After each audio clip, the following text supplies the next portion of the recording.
Hello, today we'll be talking about what is globalization. And what will be covered today is several different things, starting off with the definition of globalization itself.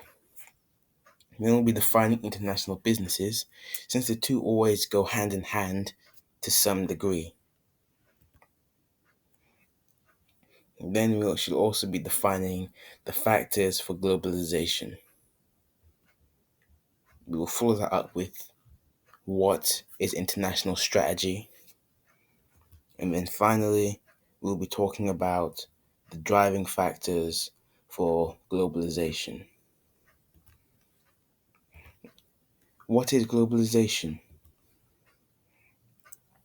Globalization is the widening set of interdependent relationships among people from different parts of the world, divided into nations. An example of interdependence of economies includes Samsung and other tech countries on a country like China, who they rely on for materials, certain materials and metals that they need to put in their computers, their phones, in order to sell to the public. And globalization can be disrupted by major events. An example of such an event is the COVID-19 pandemic.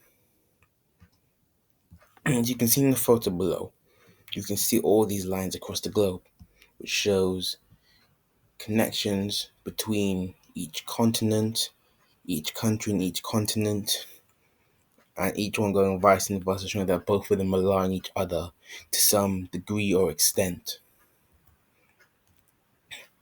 What is international business? International business consists of all commercial transactions, which includes but is not limited to sales, investments, and transportation that take place across national borders for the purpose of satisfying the needs of individuals and organizations. For example, McDonald's having suppliers for McDonald's having suppliers in India, in China, in Australia would be an example of international business, as they are buying things from a different country which is across national borders, which is satisfying McDonald's needs for raw meats and other raw materials to make the food that they sell.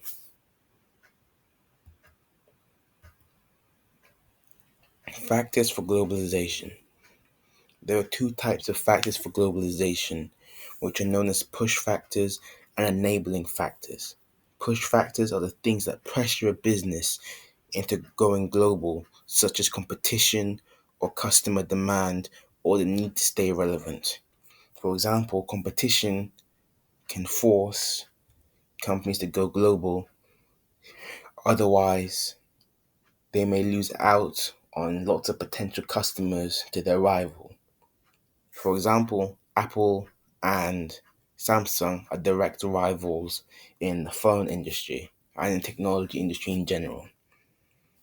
If Apple decides to go to a country that Samsung has not touched before, Samsung may feel the need to also go to and expand to that country in order to prevent the loss of customers to Apple, which also means a loss of profit.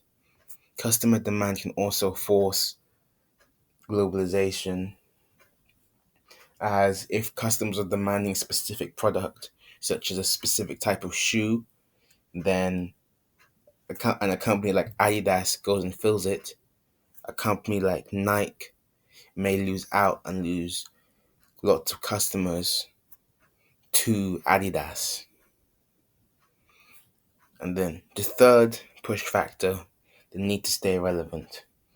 The need to stay relevant can be caused by many things.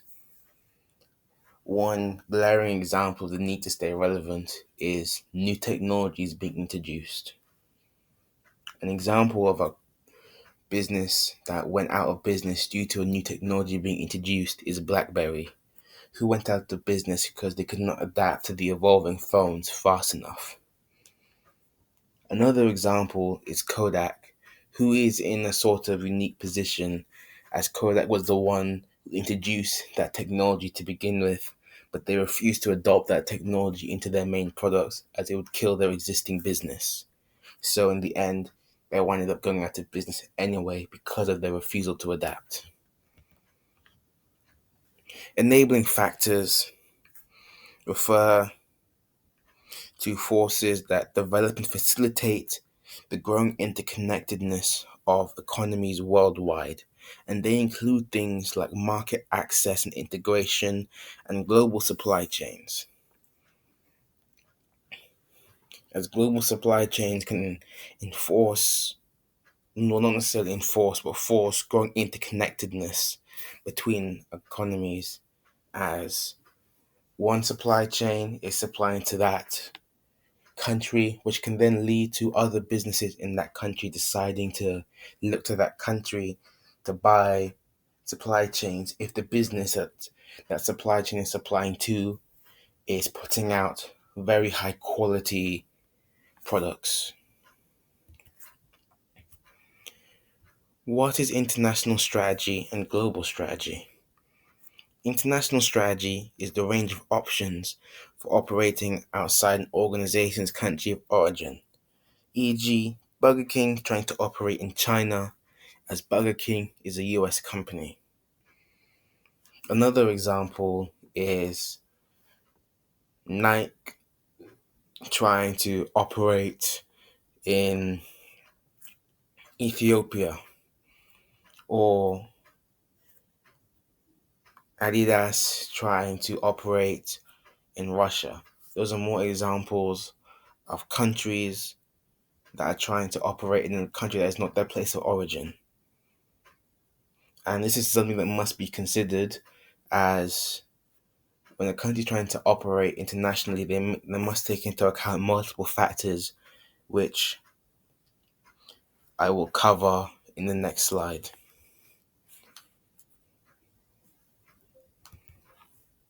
Global strategy involves high coordination of extensive activities dispersed geographically in many countries around the world. For example,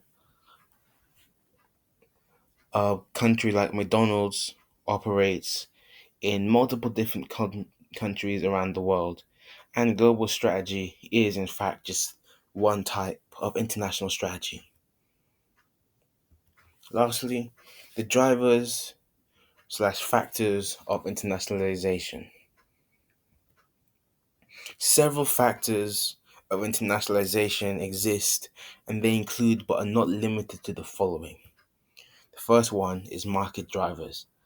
And market drivers is essentially means the standardization of market characteristics, such as similar customer needs, which could be something like credit cards or food, global customers, which is something like a car component or vehicle component in general, and transferable marketing. So what is something that you can take from one place to another that still has a very high chance of succeeding? And things that fall into this category is nearly most fast food businesses, such as Burger King, McDonald's, KFC, as well as other food businesses such as Haribo's and Coca-Cola.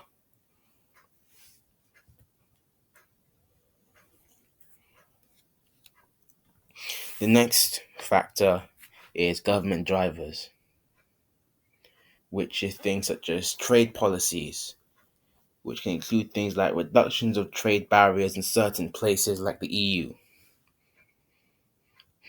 And also it can include things such as technical standardization, which includes electronics, and host government policies. So, what are the policies that are inside the country are trying to operate in now? The third factor is competitive drivers, which, as I already mentioned before, includes two main factors: interdependence and global competitors.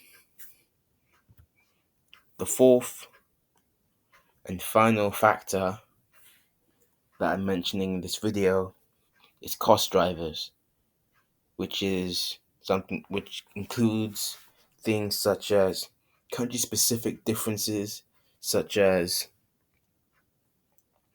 manufacturing in a place like Bangladesh versus designing your clothes in Paris.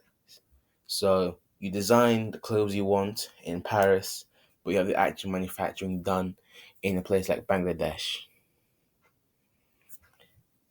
Another factor includes variable logistics. So transporting your materials at a low cost. Thank you for watching.